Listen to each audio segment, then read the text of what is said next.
समस्त प्रभु प्रेमी भक्तों को जय सिया राम।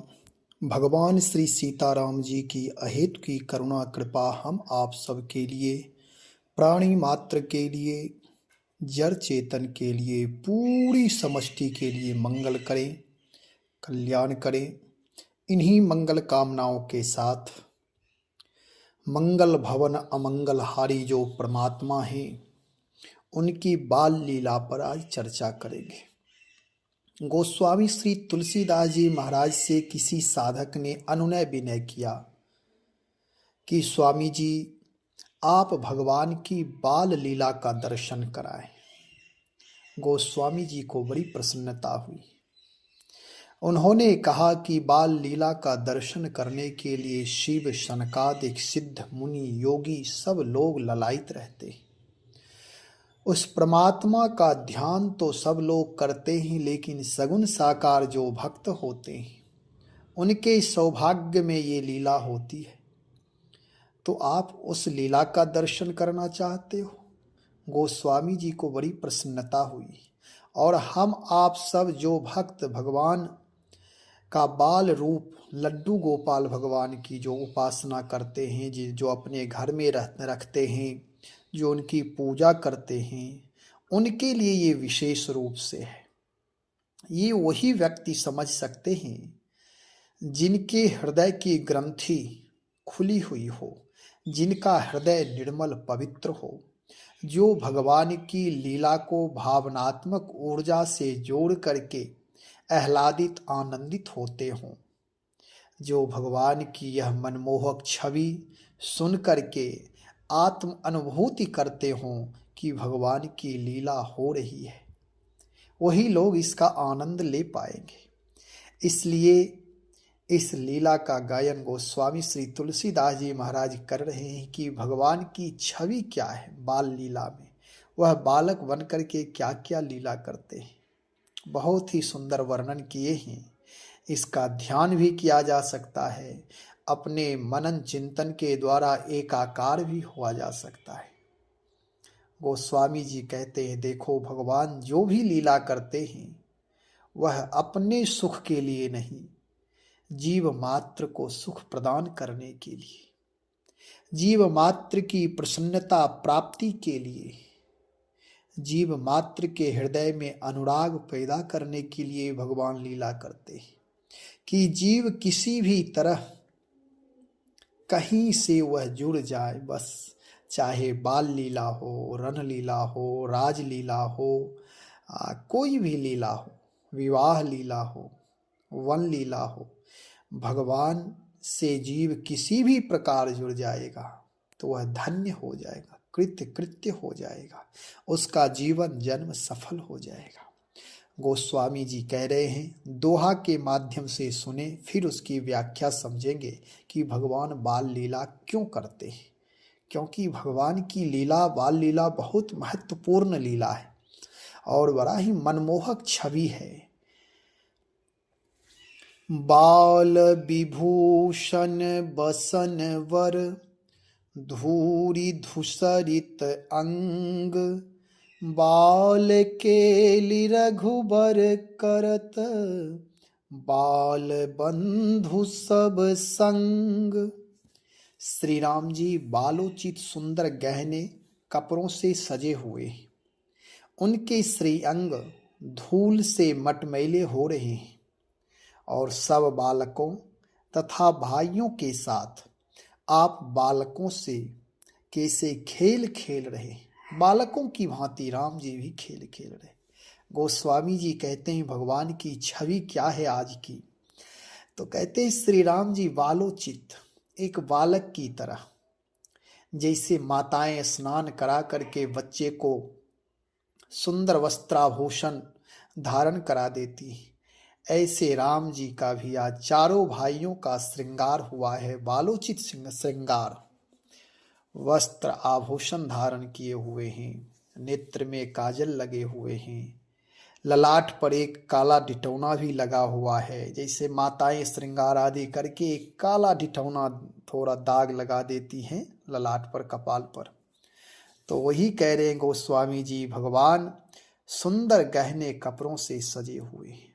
अब इसका भाव, और यही भाव में डूब जाए सुनते सुनते कि भगवान की लीला क्या हो रही है, भगवान कितने सुंदर हैं। तो आज भगवान की सुंदरता है, छोटे छोटे पाँव हैं, भगवान पैर में झुनकीदार पायल पहने हुए हैं, और भगवान की सुंदरता नाना प्रकार के आभूषण धारण किए हुए हैं, और उसकी शोभा, उस आभूषण की शोभा आज विशेष है। भगवान की शोभा तो होती ही है, लेकिन जब कोई पदार्थ, कोई वस्तु, कोई चीज जब भगवान से जुड़ जाता है तो उसमें परम चैतन्य की ऊर्जा समाहित हो जाती है, वह भी सजीव हो जाता है, वह भी आह्लाद नृत्य अपना भाव दिखाने लगता है। इसलिए आज ये जो आभूषण राम जी धारण किए हुए हैं, आभूषण की सुंदरता बढ़ गई है। राम जी तो लग ही रहे हैं, चारों भाई सुंदर लग रहे हैं, लेकिन आज वे आभूषण कपड़े भी सजे हुए हैं। जैसे हम आप अपने घर में लड्डू गोपाल की पूजा करते हैं तो भगवान को स्नान कराते हैं, फिर प्रक्षालन करके कपड़ों से बढ़िया से भगवान का पूरा शरीर पोंछ करके श्रृंगार करते हैं, नए वस्त्र पहनाते हैं, फिर आभूषण धारण कराते हैं। ऐसे ही भगवान की शोभा आज है। और उनके श्रीअंग आज भगवान अपने महल से निकलकर गांव के जहां छोटे छोटे बच्चे हैं, क्योंकि राजमहल के रहने वाले राम जी, उनके यहाँ तो पूर्ण विशेष व्यवस्था है, मिट्टी धूल से कहाँ संपर्क हो पाएगा, क्योंकि राजकुमार हैं, महलों से बाहर निकलना ठीक नहीं है। बहुत यदि निकलने की इच्छा भी हुई तो बहुत सारे प्रोटोकॉल होते हैं, बहुत सारे नियम होते हैं, व्यवस्था होती है, तब राजकुमार लोग बाहर से निकलते, महल से निकलते। लेकिन आज राम जी बाल लीला करने के लिए उन गरीब लोगों के बीच गए हैं जो हमेशा मिट्टी के साथ खेलते हैं। भगवान जब लीला करते हैं तो सबको प्रसन्न करते हैं, जो जिस भावना से है। राक्षस लोग भी बैर भाव से सुमिरन करता है तो उसके साथ युद्ध करके उसे प्रसन्न करते हैं। यही भगवान की वैशिष्टता है। परमात्मा प्राणी मात्र के लिए अपने आप को खुला छोड़ देते हैं कि जिसको जैसी जिस भावना से मेरा उपयोग करना है वह उपयोग करो। परमात्मा खुली छूट देते हैं। भगवान सगुण साकार होकर के भक्तों की मनोकामना पूर्ण करने के लिए धराधाम पर आते।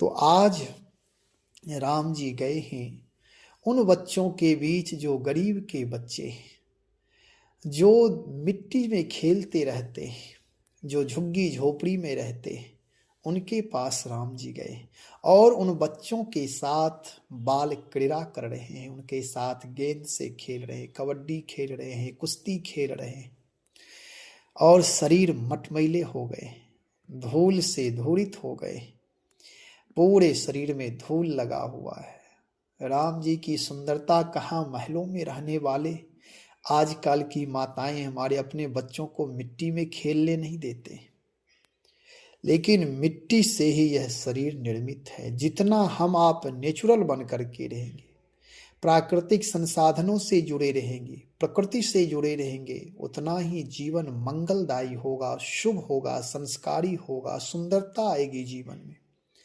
परमात्मा राम की वह श्री अंग जो धूल से मटमैले हो रहे हैं फिर भी वह सुंदर लग रहे हैं। आज तो बच्चे लोग मिट्टी समझ ही नहीं पाते, ये मिट्टी क्या है। इस मिट्टी का मूल्य ही समाप्त हो गया। और राम जी की सुंदरता है, जब कोई बड़े लोग, जो बड़े लोग हैं, जो राजा महाराजा, जो सम्राट हैं, जब वे अपने से गरीबों के बीच जाते हैं, स्वयं जा कर के उनसे मिलते हैं, तो वे गरीब लोग भी, उनका भी हृदय बड़ा हो जाता, वे भी बड़ा महसूस करने लगते। यही भगवान की बाल लीला से शिक्षा है कि हमारा आपका जीवन, हम आप जिस कुल खानदान में जन्म लिए हों वे ठीक है, जो जहाँ है सब ठीक है, कोई अमीर है कोई गरीब है, लेकिन सबके साथ प्रेम करना, सबके प्रति आदर भाव रखना, सबके प्रति अपनापन रखना, हृदय से लगाना, यह बहुत बहुत बड़ी बात है। यह हो नहीं पाता, ये तो राम ही कर सकते हैं। आज तो प्लास्टिक के डब्बे में बैठे हुए लोग भी अपने आप को लोहा लाट मानते हैं। प्लास्टिक के डब्बे में जो गाड़ी 4 व्हीलर पर लोग चलते हैं, वह क्या है? प्लास्टिक का डब्बा है, असुरक्षा है, मौत का कारण है। लेकिन जब उसमें लोग बैठते हैं तो अपने आप को समझते हैं कि मैं पूर्ण सुरक्षित हूं और मेरा कोई बाल वांका नहीं कर सकता। इतना अहंकार लेकर के जीते हैं। लेकिन राम इतने बड़े हैं, सम्राटों के सम्राट परम पिता परमात्मा हैं। वे जानते हैं कि जीव मात्र मेरा ही है, सब मेरे अपने ही हैं, क्योंकि परमात्मा का हृदय बहुत उदार होता है। बालक रूप राम की उपासना करने वाले भक्त लोग भी उदार होना चाहिए। जैसे राम जी का हृदय निर्मल है, बड़े छोटे ऊंचे नीचे का भेदभाव नहीं करते, भेद की दृष्टि, अपमान की दृष्टि, द्वेष की दृष्टि, घृणा की दृष्टि राम में नहीं है। ऐसे ही उनके भक्त लोग जो बालक राम लड्डू गोपाल की उपासना करते हैं, उनका भी हृदय निर्मल होना चाहिए।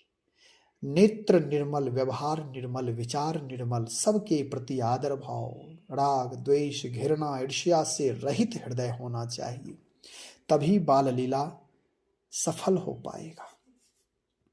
और सब बालकों तथा भाइयों के साथ राम जी स्वयं चारों भाई आज उनके साथ आह्लाद से आनंद से खेल रहे हैं कि लगता ही नहीं है कि राम जी राजकुमार हैं और ये लोग झुग्गी झोपड़ी में रहने वाले। हमारे आपके घर के कोई बच्चे भी यदि गरीबों के बीच जाते हैं तो दूरी बनी रहती है, भावना बनी रहती है, ये गरीब मैं अमीर, ऊंच नीच की भावना। लेकिन राम राम है, राम की करुणा, राम की हर लीला शिक्षादायी है। आज भगवान उन गरीबों की भी शोभा बढ़ा रहे हैं, उनके झुग्गी झोपड़ियों की को महिमा मंडित कर रहे हैं, उनके बच्चों के साथ घोड़ा घोड़ा खेल रहे हैं, उन बच्चों को अपने पीठ पर बिठा करके खेल रहे हैं। क्या शोभा, कितनी सुंदर छवि है, कहीं कोई भेदभाव नहीं है। आज वे बच्चे, वे झुग्गी झोपड़ी, वे मिट्टी भी धन्य हो रही है, वह रज भी धन हो रहा है जो भगवान अपने हृदय में, अपने शरीर में, अपने माथे पर लगाए हुए हैं, वो मिट्टी भी धन्य हो रही है। जब छोटे से छोटे भी बड़े से जुड़ जाते हैं तो वे भी बड़े हो जाते हैं। वह रज जो परमात्मा आज अपने शरीर में लगाए हैं, जिस मिट्टी में खेले हैं, वह रज भी आज सौभाग्यमान है। जब रज महात्मा के चरणों में लग जाती है तो वह रज भी महत्वपूर्ण हो जाती है और बड़े बड़े राजा भोपाल उस चरणों के रज अपने शीश पर लगाते हैं और अपने आप को महिमा मंडित करते हैं। उस रज की महानता है, क्योंकि संग अच्छा मिल गया है। आज वह रज परमात्मा का संग पा गई है। परमात्मा के संग से वह भी परम तत्व से, प्राण तत्व से, संपूर्ण ऊर्जा से, विशुद्धता से अभिभूत हो गई है। रज में भी एक नई ऊर्जा, नई चेतना जग गई है। राम जी की शोभा वह रज बढ़ा रही है, लेकिन उस रज की भी आज शोभा हो गई है, उस रज की भी शोभा है। कौन वस्तु किसके हाथ में है, इसका बड़ा मूल्य रखता है, इसका बड़ा मूल्य है। वस्तु का मूल्य तभी है जब जो वस्तु जिस व्यक्ति के पास है वह व्यक्ति कैसा है। आज यह रज भले ही इसमें सब लोग प्रतिदिन खेलते हैं, चलते हैं, उसका मूल्य अलग है, लेकिन आज एक चरित्रवान धर्म प्राण महापुरुष परम पिता परमात्मा जो सबकी आत्मा है, जो कण कण रज रज कण कण जन जन क्षण क्षण में बसे हुए हैं, वे परमात्मा आज उस धूल कण को अपने शरीर में लगाए। वह धूल भी सौभाग्यशाली हो गई, रज भी सौभाग्यशाली हो, आज उसके अंदर भी नई ऊर्जा आ गई है, वे भी सगुण साकार परमात्मा का आलिंगन कर रही है, आज वे भी महान बन गई है। नहीं तो आज तक तो लोग उसे अपने पैर के नीचे ही दबा रहे थे, और आज परमात्मा उसे अपने शरीर से लिपट लिए। इसलिए इस स्वरूप का, इस रज का ध्यान बड़े बड़े महात्मा, योगी, संत, विरक्त, सिद्ध, शनकादिक मुनि लोग भी करेंगे, इस रज का दर्शन करेंगे। आज यह रज दर्शनीय हो गया है। भगवान की बाल लीला, गोस्वामी जी कहते हैं कि भगवान का श्री अंग धूल से मटमैले हो रहे हैं। भगवान का श्री अंग तो चिन्मय है ही, दिव्य है ही, लेकिन उस चिन्मय से जैसे मिट्टी, जिस मिट्टी में तुलसी जम जाती है, उस मिट्टी का मूल्य बहुत हो जाता है, उस मिट्टी का मूल्य वह परम पवित्र मानी जाती है। तो ऐसे ही आज यह रज ब्रह्म परमात्मा से जुड़ गई, इसलिए इस रज का मूल्य बढ़ गया। सब लोग इस रज का दर्शन कर रहे हैं। आज हम आप भी उस परमात्मा के दिव्य लीला का दर्शन कर रहे हैं। भाव राज है, इसलिए तर्क की बुद्धि से इस दोहे को समझना बड़ी मुश्किल है। और भाव में कोई व्यक्ति भक्ति रूपी गंगा में स्नान करके, डूब करके यदि कोई इस भाव राज में प्रवेश करे, तभी आनंद आएगा कि भगवान की आज कितनी शोभा, बाल लीला की शोभा, परमात्मा की शोभा है, जो आज सगुण साकार रूप परमात्मा बाल क्रीड़ा कर रहे हैं, और उस बाल क्रीड़ा में पूरे शरीर पर धूल लगा हुआ है। जो भगवान के लिए, गोस्वामी जी कहते, सुंदर कपड़े गहनों से सजे हुए, और इतने गहनों से सजे हुए होने के बावजूद भी धूल मिट्टी में खेल रहे, जबकि वहीं जहां वह मिट्टी में खेल रहे हैं, वहां और बच्चे होंगे जिनके पास अलंकार आभूषण नहीं होंगे। राम अपने स्वरूप को मानो उस मिट्टी से छिपा लिए हैं कि मैं कोई सम्राट का पुत्र, राजा का पुत्र नहीं हूं, मैं भी तुम्हारी तरह ही हूं, मैं तुम्हारा मित्र हूं, सहृदय हूं, तुम हमारे मित्र हो। मित्रों से मित्रों में कोई बड़ा छोटा भेद नहीं होना चाहिए। यदि वस्त्राभूषण से अभिभूषित रहते और मिट्टी देह में नहीं लगाते, धूल से नहीं खेलते, तो राम में एक भेद बुद्धि लगी रहती, लोग राम का केवल दर्शन करते, आलिंगन करने का अवसर प्राप्त नहीं होता। लेकिन आज उन छोटे छोटे बच्चों को भी परमात्मा का आलिंगन मिल रहा है। हम आप भी जो बाल लीला भगवान का सुनते हैं, देखते हैं, इस भाव में डूबिए, भाव में भरिए। अपने घर में लड्डू गोपाल की आप लोग पूजा करते हैं, कभी कभी उनके बाल क्रीड़ा भगवान को सुनाया करिए कि प्रभु आपकी ये लीला, और उसी भाव में डूब जाइए। क्योंकि जब तक भाव राज में प्रवेश नहीं होगा, तब तक किसी प्रकार की कोई उपासना में सिद्धि नहीं मिलती है। भाव ही भव से पार करता है, और उसमें भी बाल लीला। शंकर जी जैसे महान विभूति, देवों के देव महादेव भी जब भगवान का अवतार अयोध्या में होता है, तो शंकर जी भी उस लीला का दर्शन करने के लिए अयोध्या आते हैं, वेश बदल करके आते हैं कि किसी तरह परमात्मा का एक झलक मिल जाए। और गोस्वामी जी हमारे आपके सामने भगवान के सगुण साकार विग्रह को आज परोस रहे, बता रहे हैं, ध्यान करा रहे हैं। मनमोहक छवि परमात्मा की है। अभी 2-4 दोहे में और चर्चा गोस्वामी जी अलग अलग भाव में करेंगे। तो आज जो हम आप इस बाल लीला, बाल क्रीड़ा का जो बोध हुआ है, इसे भाव में रखते हुए इस परम तत्व का चिंतन करिए। निर्गुण निराकार लोग तो परमात्मा के विराट स्वरूप का ध्यान करते हैं, लेकिन जो रस इसमें है वे रस उसमें नहीं है। वे तो एक ध्यान करते हैं, लेकिन यहाँ परमात्मा की वह बाल लीला का दर्शन होता है। सगुण साकार भगवान की दिव्य झांकी का दर्शन होता है।